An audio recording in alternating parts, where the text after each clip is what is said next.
Ukraine और रूस के बीच जारी जंग के कारण यूक्रेन तबाह होता जा रहा है। ज्यादातर शहर खंडहर बन गए हैं। जो क्षेत्र अभी रूसी फोर्स की जद से बाहर हैं, वहां की इमारतें फिर भी महफूज हैं, लेकिन जहां जहां रूस का बारूद बरसा वो इलाके वीरान और बर्बाद हो गए हैं। इस जंग के लिए जितनी जिम्मेदार रूसी आक्रामकता है, उतना ही जिम्मेदार है यूक्रेन के राष्ट्रपति ज़ेलेंस्की भी।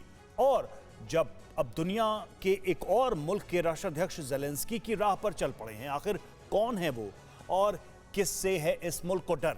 देखिए इस रिपोर्ट में।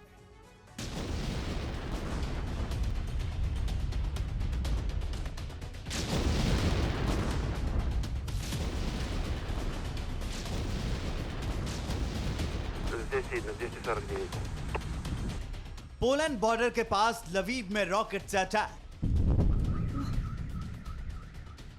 इंटरनेशनल पीस कीपिंग और सिक्योरिटी सेंटर्स पर रशियन मिसाइल के ताबड़तोड़ धमाके।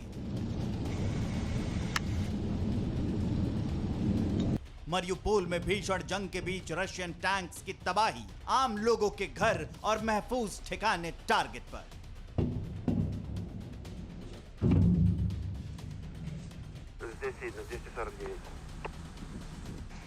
एक पूरा आबाद शहर बारूदी धमाकों से बर्बाद हो गया।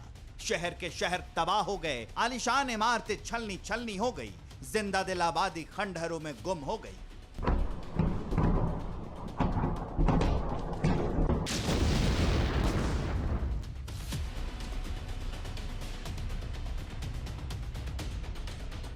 नाटो और यूरोपियन यूनियन में शामिल होने की ख्वाहिश और इस ख्वाहिश को पूरा करने के लिए यूक्रेन के राष्ट्रपति वोलोदिमीर ज़ेलेंस्की का दिखाया अति राष्ट्रवाद इस कदर भारी पड़ा कि यूरेशिया पर बने एक बड़े क्षेत्रफल वाले मुल्क को भी अस्तित्व बचाने के संकट का सामना करना पड़ रहा है। जिनके भरोसे यूक्रेन के राष्ट्रपति ने जंग में घुटने न टेकने का दम दिखाया, उन्होंने भरोसे पर ही पानी फेर दिया। यूक्रेन पर बेतहाशा बारूद बरस रहा है, लेकिन ना तो नाटो से ना रूसी फोर्स से टकराने जंग में उतरी, ना ही अमेरिका ने हथियारों की मदद की।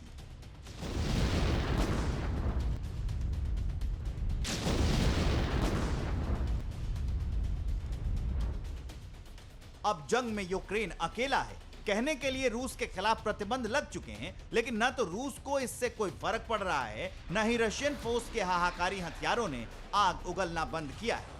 नतीजतन एक मुल्क बारूदी हमलों में सुलगने लगा।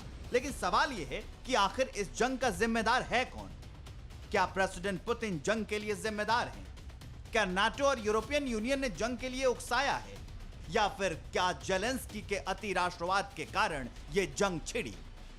जाहिर है जो मसला बातों से सुलझ सकता था, वो विश्व युद्ध की आशंका तक इसलिए पहुंचा क्योंकि एक ताकतवर पड़ोसी को चुनौती मिली और इसे उकसावे की कार्रवाई के तौर पर देखा गया। ज़ेलेंस्की ने अति राष्ट्रवाद दिखाया और अपने मुल्क को ही दांव पर लगा दिया। संप्रभुता कायम रखने में नाकाम ज़ेलेंस्की ने न सिर्फ दिखावे के लिए युद्ध लड़ना स्वीकार किया, बल्कि उन्होंने आखिरी दम तक लड़ने का फैसला लिया। लेकिन ये दिक्कत सिर्फ एक राष्ट्राध्यक्ष की नहीं है। दुनिया के कई राष्ट्राध्यक्ष इस अति राष्ट्रवादी दिखावे की बीमारी से ग्रस्त हैं, जिनमें एक है पाकिस्तान के प्रधानमंत्री इमरान खान।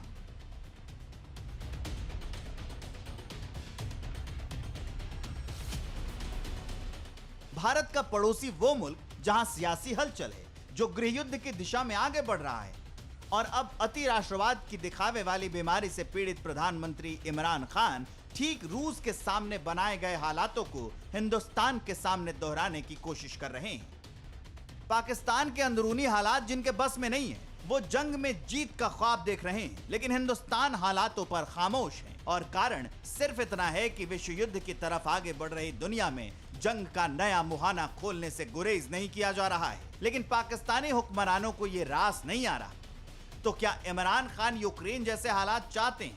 ये सवाल उठाना लाजमी है, और इसलिए क्योंकि पिछले कुछ दिनों में पाकिस्तान ने हिंदुस्तान को उकसाने की कोशिश की है, भारत की शांति कायम करने की कोशिश को कमजोर कड़ी समझने की भूल की है, एक सामान्य सी घटना को सैन्य हमले के तौर पर प्रचारित करने की कोशिश की है, और इसी घटना के सहारे दो मुहाने पर हिंदुस्तान को विलन बनाकर पीएम नियाजी अपनी कुर्सी बचाने के जुगत में है। इन दोनों घटनाओं को उसके पृष्ठभूमि के दायरे से ही समझ लीजिए।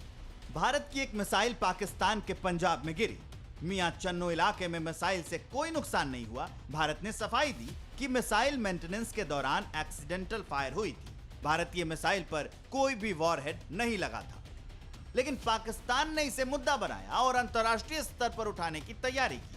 हालांकि भारत ने स्पष्टीकरण दे दिया, बावजूद इसके पाकिस्तानी आर्मी ने भी इस मसले को एक सैन्य हमले के रूप में प्रचारित करने की कोशिश की। पाकिस्तानी आर्मी के बाद प्रधानमंत्री इमरान खान ने भी हिंदुस्तान के खिलाफ जहर उगलना शुरू कर दिया। भारत को उकसाने वाले बयान जारी होने लगे, युद्ध को करीब दिखाया जाने लगा। लेकिन इसके पीछे दूसरा कारण है मुल्क के हालात, जिनसे ध्यान भटकाने की कोशिश की गई है। दरअसल पाकिस्तान में इमरान खान के खिलाफ अविश्वास प्रस्ताव लाया गया। एकजुट विपक्ष ने सरकार के खिलाफ मोर्चा खोल दिया। संसद में सुरक्षा बलों ने असेंबली के मेंबर्स को पीटा। पाक फौज की तख्तापलट बटालियन एक्टिव हो गई। इमरान खान के तख्त पर सियासी संकट खड़ा हो गया। सियासी विरोधियों ने कमर कस ली। खान को सत्ता से बेदखल करने वाले प्लान का एग्जीक्यूशन भी शुरू हो गया। पाकिस्तान में बने गृह युद्ध जैसे हालातों में मुद्दों से ध्यान भटकाने की साजिश के तहत ही भारत की मिसाइल का डर दिखाया जाने लगा है। इसलिए इमरान खान ने अति राष्ट्रवाद दिखाना शुरू कर दिया है और इस तरह के अति राष्ट्रवाद का मतलब अब दुनिया जानती है। हालात यूक्रेन जैसे हो सकते हैं, क्योंकि रूस और यूक्रेन के बीच भी ठीक वैसे ही संबंध हैं जैसे भारत और पाकिस्तान के बीच है। फर्क सिर्फ इतना है कि यूक्रेन के राष्ट्रपति खुद को यूरोप के करीब पाते हैं और पाकिस्तान चीन से करीबी दिखाने की कोशिश कर रहा है, वो भी भारत को उकसाकर। लेकिन क्या है भारत का प्लान, देखने के लिए बने रहिए हमारे साथ। Bureau report, TV9 Bharatvarsh. परवाह देश की, सोमवार से शुक्रवार रात 10 बजे TV9 भारतवर्ष पर।